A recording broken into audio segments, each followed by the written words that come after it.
Hi friends, welcome back to my channel. ಇವತ್ತೊಂದು breakfast ಮತ್ತು lunch box recipe ಇದು. ಬೇಗ ಆಗುತ್ತೆ. ಬೆಳಗ್ಗೆ ಗಡಿಬಿಡಿಯಲ್ಲಿ ಏನು ಮಾಡೋದು ಅಂತ ದಿನ ನಮಗೆ ಯೋಚನೆ ಆಗ್ತಾ ಇರುತ್ತೆ. ಇವತ್ತಿದು ಮಾಡಿದ್ವಿ, ನಾಳೆ ಏನು ಮಾಡೋಣ ಅಂತ ಅಲ್ವಾ? ಸೊ ಹಾಗಾಗಿ ಇವತ್ತು ಕೇವಲ ಒಂದು 20 ನಿಮಿಷದಲ್ಲಿ ಆಗುವಂತಹ ಈ ಲಂಚ್ ಬಾಕ್ಸ್ ರೆಸಿಪಿ ತುಂಬ ರುಚಿಯಾಗಿರುತ್ತೆ. ಮಾಡಲಿಕ್ಕೆ ಕೂಡ ತುಂಬ ಸುಲಭ ಮತ್ತು ಎಲ್ಲರೂ ಇಷ್ಟಪಟ್ಟು ಕೂಡ ತಿಂತಾರೆ. ಹಾಗಾಗಿ ಈ ಆಲೂ ಮಟರ್ ರೆಸಿಪಿ ಅಂದರೆ ಆಲೂಗಡ್ಡೆ ಮತ್ತು ಹಸಿ ಬಟಾಣಿ ಉಪಯೋಗಿಸಿ ರೈಸ್ ಬಾತ್ ಮಾಡ್ತಾ ಇದ್ದೀನಿ. ಇಲ್ಲಿ ಒಂದು ಕುಕ್ಕರ್ ಇಟ್ಟಿದ್ದೀನಿ. ಕುಕ್ಕರಲ್ಲಿ 4ರಿಂದ 5 ಟೀ ಸ್ಪೂನಷ್ಟು ಎಣ್ಣೆ ಹಾಕಿದ್ದೀನಿ. ಇಲ್ಲಿ ಪಲಾವ್ ಎಲೆ, ಚಕ್ಕೆ, ಏಲಕ್ಕಿ, ಲವಂಗ, ಬಡೆ ಸೊಪ್ಪು ಇದನ್ನೆಲ್ಲ ಹಾಕ್ಕೊಂಡು ಒಂದು ದೊಡ್ಡ ಗಾತ್ರದ ಈರುಳ್ಳಿ ಹೆಚ್ಚಿಬಿಟ್ಟು ಈ ಥರ ಉದ್ದಕ್ಕೆ ಹೆಚ್ಕೊಂಡು ಸ್ವಲ್ಪ ಕಲರ್ ಚೇಂಜ್ ಆದಮೇಲೆ ನೋಡಿ, ಈ ಥರ ಸ್ವಲ್ಪ ಚೇಂಜ್ ಆಗಬೇಕು. ಹಸಿದ್ದಾಗ ಹಾಕಬೇಡಿ. ನಂತರ ಒಂದು ದೊಡ್ಡ ಟೊಮೆಟೊ ಹಣ್ಣು ಹೆಚ್ಚಿಬಿಟ್ಟು ಉದ್ದಕ್ಕೆ ಹೆಚ್ಚಿ ಹಾಕ್ಕೊಂಡಿದ್ದೀನಿ. ನಂತರ ಸ್ವಲ್ಪ ಮೆತ್ತಗಾದ್ಮೇಲೆ 2 ಆಲೂಗಡ್ಡೆ ಸಿಪ್ಪೆ ತೆಗೆದು ತೊಳೆದು ಒಂದು ನೀರಲ್ಲಿ ಹಾಕಿಟ್ಟಿದ್ದೆ, ಕಲರ್ ಚೇಂಜ್ ಆಗಬಾರ್ದು ಅಂತ. ಸೊ ಆಲೂಗಡ್ಡೆ ಹಾಕ್ಕೊಂಡಿದ್ದೀನಿ. ಒಂದು ದೊಡ್ಡ ಬಟ್ಲಲ್ಲಿ 1 ಕಪ್ಪಷ್ಟು ಹಸಿ ಬಟಾಣಿ ಹಾಕ್ಕೊಂಡಿದ್ದೀನಿ. ಹಸಿ ಬಟಾಣಿ ಹಾಕ್ಕೊಂಡು ಮಿಕ್ಸ್ ಮಾಡ್ಕೋಬೇಕು.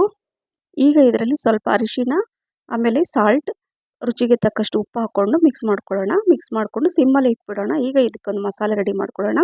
2ರಿಂದ 3 ಇಂಚಷ್ಟು ಹಸಿ ಶುಂಠಿ, ಬೆಳ್ಳುಳ್ಳಿ, 5ರಿಂದ 6 ಹಸಿಮೆಣಸಿನ್ಕಾಯಿ, ಪುದೀನ, ಕೊತ್ತಂಬರಿ ಸೊಪ್ಪು ಸ್ವಲ್ಪ ಜಾಸ್ತಿ ಹಾಕ್ಕೋಬೇಕು.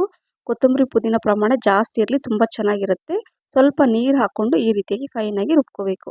ಸೊ ಈ ಗ್ರೀನ್ ಪೇಸ್ಟನ್ನು ಇದರಲ್ಲಿ ಹಾಕ್ಕೋಬೇಕಾಗತ್ತೆ. ಇದೇ ಮೇನ್, ಇದಕ್ಕೆ ಮಸಾಲ ತುಂಬ ರುಚಿಯಾಗಿರುತ್ತೆ.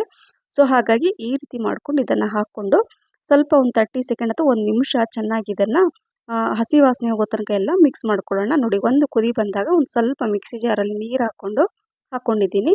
ನೋಡಿ ಎಷ್ಟು ಚೆನ್ನಾಗಿ ಕಲರ್ಫುಲ್ ಆಗಿದೆ ಅಲ್ವಾ? ರುಚಿ ಮಾತ್ರ ಸೂಪರ್ ಅಂತ ಹೇಳ್ಬೋದು. ಕಡಿಮೆ ಇಂಗ್ರೀಡಿಯೆಂಟ್ಸ್ ಇರುತ್ತೆ, ಆದರೆ ರುಚಿ ಮಾತ್ರ ಸೂಪರ್ ಅಂತ ಹೇಳ್ಬೋದು ಫ್ರೆಂಡ್ಸ್. ಈಗ 2 ಗ್ಲಾಸಷ್ಟು ಅಕ್ಕಿನ ತೊಳೆದ್ಬಿಟ್ಟು ನಾನು ಇಟ್ಟಿದ್ದೆ. ಸೊ ಅಕ್ಕಿನ ಇದರಲ್ಲಿ ಹಾಕ್ತಾಯಿದ್ದೀನಿ.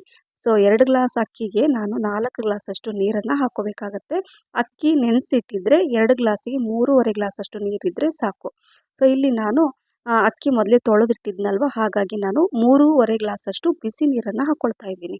ಮೊದಲೇ ನಾನು ನೀರನ್ನು ಬಿಸಿ ಮಾಡಿಟ್ಟಿದ್ದೆ. ಸೊ ಆ ನೀರನ್ನು ಇದರಲ್ಲಿ ಹಾಕ್ಕೊಂಡು ಸ್ವಲ್ಪ ಉಪ್ಪು ಕಮ್ಮಿ ಅನಿಸು ಉಪ್ಪು ಹಾಕ್ಕೊಂಡಿದ್ದೀನಿ. ಲಾಸ್ಟಲ್ಲಿ 1 ಟೀ ಸ್ಪೂನಷ್ಟು ಗರಂ ಮಸಾಲ ಹಾಕ್ಕೊಂಡು ಮಿಕ್ಸ್ ಮಾಡ್ಕೋಬೇಕು. ಲಾಸ್ಟಲ್ಲಿ 1 ಟೀ ಸ್ಪೂನಷ್ಟು ತುಪ್ಪ. ಸೊ ತುಪ್ಪ ಹಾಕ್ಕೊಂಡು ಮಿಕ್ಸ್ ಮಾಡಿಕೊಂಡು ಈಗ ನೋಡಿ, ಈ ಥರ ಕುದಿಯೋ ಟೈಮಲ್ಲಿ ಕುಕ್ಕರ್ ಲಿಡ್ಡನ್ನು ಕ್ಲೋಸ್ ಮಾಡಿ ಜಸ್ಟ್ 2 ವಿಸಲ್ ಆದರೆ ಸಾಕು. 2 ವಿಸಲ್ಗೆ ಗ್ಯಾಸ್ ಫ್ಲೇಮನ್ನು ಆಫ್ ಮಾಡಬೇಕಾಗತ್ತೆ. ಈಗ ನೋಡಿ 2 ವಿಸಲ್ ಕೂಡ ಆಯಿತು. ನಾನು ಗ್ಯಾಸ್ ಫ್ಲೇಮನ್ನು ಆಫ್ ಮಾಡಿ 5 ಮಿನಿಟ್ಸ್ 5 ನಿಮಿಷ ಬಿಟ್ಟು ಕುಕ್ಕರ್ ಲಿಡ್ಡನ್ನು ಓಪನ್ ಮಾಡಿ ತೋರಿಸ್ತಾ ಇದ್ದೀನಿ. ತುಂಬ ಚೆನ್ನಾಗಿ ಬಂದಿದೆ. ಸೊ ಪರ್ಫೆಕ್ಟಾಗಿ ಬಂದಿದೆ ನೋಡಿ.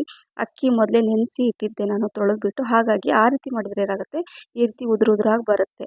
ಸೊ ಕೆಲವ್ರು ಹೇಳ್ತಾರೆ ಅಕ್ಕಿ ತೊಳೆದ್ಬಿಟ್ಟು ನೆನೆಸಿ ಮಾಡಿದರೆ ಮೆತ್ತಗಾಗಲ್ವಾ ಅಂತ. ಖಂಡಿತವಾಗ್ಲೂ ಮೆತ್ತಗಾಗಲ್ಲ. ನೀರಿನ ಕ್ವಾಂಟಿಟಿ ಸ್ವಲ್ಪ ಕಮ್ಮಿ ಹಾಕಬೇಕು ಅಷ್ಟೇ.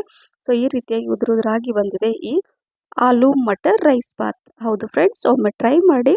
ಹಸಿ ಬಟಾಣಿ ಇಲ್ಲಪ್ಪ ಅಂದರೆ ರಾತ್ರಿನೇ ನೀವು ಒಣ ಬಟಾಣಿ ಇರುತ್ತಲ್ಲ, ಅದನ್ನ ನೆನೆಸಿಡಿ, ಬೆಳಗ್ಗೆ ನೀವು ಮಾಡ್ಬೋದು. ಸೊ ಈ ರೆಸಿಪಿ ನಿಮಗೆ ಇಷ್ಟ ಆಗಿದೆ ಅಂತ ಅಂದ್ಕೊಂಡಿದ್ದೀನಿ ಫ್ರೆಂಡ್ಸ್. ಲೈಕ್, ಶೇರ್, ಕಮೆಂಟ್ಸ್ ಮತ್ತು ಸಬ್ಸ್ಕ್ರೈಬ್ ಮಾಡೋದನ್ನು ಮರಿಬೇಡಿ. ಹಾಗೆ ನನ್ನ ಫೇಸ್ಬುಕ್ ಪೇಜ್ ಫಾಲೋ ಮಾಡಿ, ನಿಮ್ಮ ಫ್ರೆಂಡ್ಸ್ ಮತ್ತು ಫ್ಯಾಮಿಲಿ ಕೂಡ ಶೇರ್ ಮಾಡಿ ಅಂತ ಹೇಳ್ತಾ ಇನ್ನೊಂದು ಹೊಸ ರೆಸಿಪಿ ಜೊತೆ ಸಿಗ್ತೀನಿ. ಅಲ್ಲಿವರೆಗೂ thank you for watching. Bye, take care.